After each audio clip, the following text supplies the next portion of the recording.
never dated here because I saw vicariously through my roommate how terrible it was. Erika Kirk was dating Cabot Phillips. And if you haven't heard the story, basically, they were dating. They have all kinds of Instagram stuff together, saying we're lovebirds. People are like, oh, you guys are the greatest couple. And they painted together, all this stuff, right? And the same dude was hanging out with Charlie. I used to go to every single, Charlie and I were on the road probably 320 some days out of the year. All of a sudden when I found out I was pregnant, I just stopped. I stayed home because I knew that once my little one was here, my focus was going to shift. Another day, another alleged Erika Kirk lie coming to light. A new batch of receipts has surfaced, suggesting that Erika's ex-fiancé, Cabot Phillips, may have played a role in the plot surrounding Charlie, and that Erika herself was allegedly compensated to act as Charlie's handler until the mission was complete. But the rabbit hole doesn't stop there. Online sleuths have uncovered a long list of unsettling details about Kit, ranging from a bizarre pizza tattoo on the inside of his lip to questions about his past and his family's rumored ties to a cult. Then there's the claim that Cabot welcomed a son in March 2024. Strangely, only months later, Erika allegedly gave birth to a son with Charlie, yet there isn't a single photo of her visibly pregnant. So if Erika lied about her dating history before Charlie, what else did she lie about? Let's dig into the receipts, because the deeper this goes, the stranger it becomes. Not messaging people the day before saying, I'm going to be murdered. Andrew Colbert is the person who received a text message from Charlie Kirk saying they're going to kill me. He wrote me this, please pray for me. Quote, I know they want me dead. Let's start with Erika's dating history, because recent leaks completely contradict the version of events she publicly told. In a CBS News town hall on December 14, Erika claimed she hadn't dated anyone for 5 years before meeting Charlie. When I lived out here, I was here for 5 years. I never dated here because I saw vicariously through my roommate how terrible it was.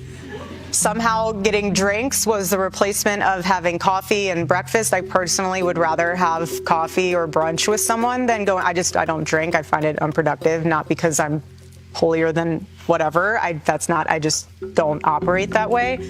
But I always thought it was very strange how she would go to drinks with one guy and then go to dinner with another. So it goes twofold here. So if you're expecting to marry someone that I was blessed with, like a Charlie, you have to be the type of woman that will attract a Charlie. So that was Erika's version of events. That was Erika's story, but the evidence paints a very different picture of those so-called 5 years of being single while she lived in New York City. During that time, Erika appeared on Season 3 of Bravo's Summer House. Her scenes were filmed in August 2018 at a bar in New York and later in the Hamptons. And yes, she was clearly drinking alcohol, contradicting yet another claim she made. A drink or food, maybe? I'll have a glass of your Chardonnay. I'm going to do the Mama's Martini. I don't know, I just wanted to get to know you a little bit more. And I don't even know how long you've been in New York. Gosh, New York. I moved here 4 years ago. How old are you? Can I ask you? But Erika wasn't just going on dates for television. She publicly dated at least 2 men during those 5 years. First was Tyler J.T. Massey, a professional baseball player she once described as her incredible boyfriend in an Arizona Foothills magazine interview. Some sources even suggested the two were engaged, as engagement-style photos circulated online. While no marriage records exist, a viral video from one of Trump's earliest major rallies in 2015 shows Erika standing beside a man who looks remarkably like J.T. Massey, with a young girl between them. This has fueled speculation that the child could be theirs. It was from Erika. She's like, hey, I was Miss Arizona. I love Donald Trump. Can I be involved? I'm like, absolutely. So I met her, and I was like, we've got to put her behind the president. So I had my family behind the president. My grandpa, who just passed away just a few months ago, who loved Charlie, loved the show, everything, listened daily. It was my grandpa, my dad-in-law, Lauren, my wife, and Erika is up there. Yeah. In the same frame, another familiar figure appears, Tyler Bower, the very person who later introduced Erika to Charlie. That raises serious questions. Why was this history erased? Why promote a narrative of zero dating before Charlie when photos and sources suggest otherwise? Tyler Bower became Turning Point USA's chief operating officer in 2017, and not long after, he arranged what was supposedly a job interview that somehow turned into a date between Erika and Charlie. I went to Turning Point's office opening for their first building, and he runs Turning Point Action now, and he said, "You need to meet the CEO." I said, "Okay, great." Met him very quickly, shook his hand, said, "Hi, nice to meet you." Neither of us thought anything of it. Looking back now, he apparently sat down with Tyler and said, Tyler said, "We need to hire her," and he goes, But it gets even stranger. Before being set up with Charlie, Erika was reportedly involved with another man, someone far more entrenched in political circles. Enter Cabot Phillips, senior editor for Ben Shapiro at the Daily Wire, who is now touring with TPUSA just months after Charlie's death. A resurfaced tweet confirms Erika and Kit were dating in September 2017. The post shows the two on a painting date, with Kit jokingly captioning, "Yes, we're that couple that takes painting lessons together."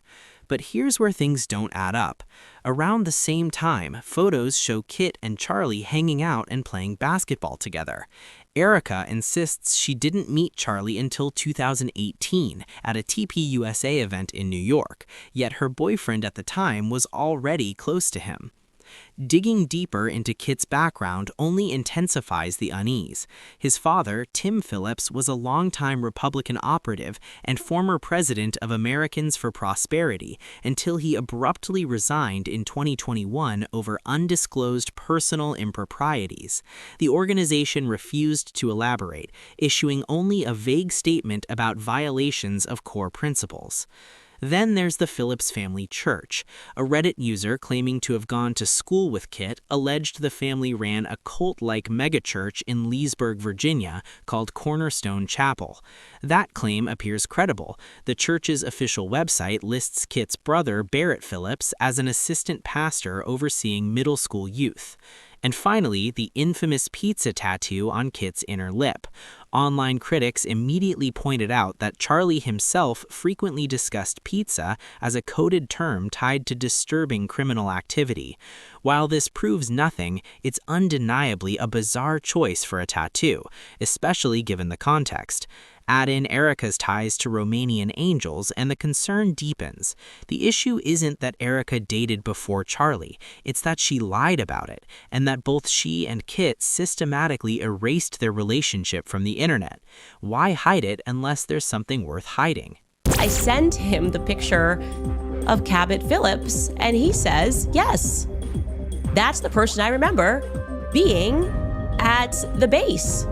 Now I'm like, that would be totally crazy. Maybe, again, this could be a lookalike. And so I messaged Cabot Phillips and did not get a response. I messaged Cabot Phillips twice today, actually, and asked him if he wanted to have an off-record conversation. And I know that he does the morning wire at the Daily Wire. And I checked, and he's missing from the morning wire. He doesn't do it daily, but he does it enough times that I noticed that he is missing from September 4th to September 10th on that show. Now for the most explosive claim of all.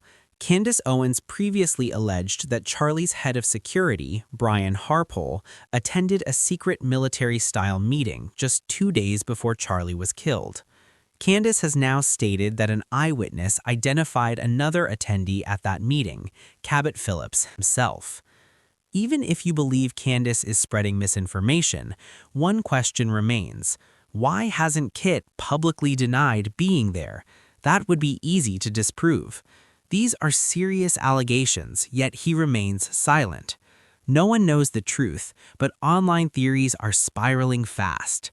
Many now believe those involved were trained operatives and that the entire sequence of events began the moment Erika was set up on that first date with Charlie.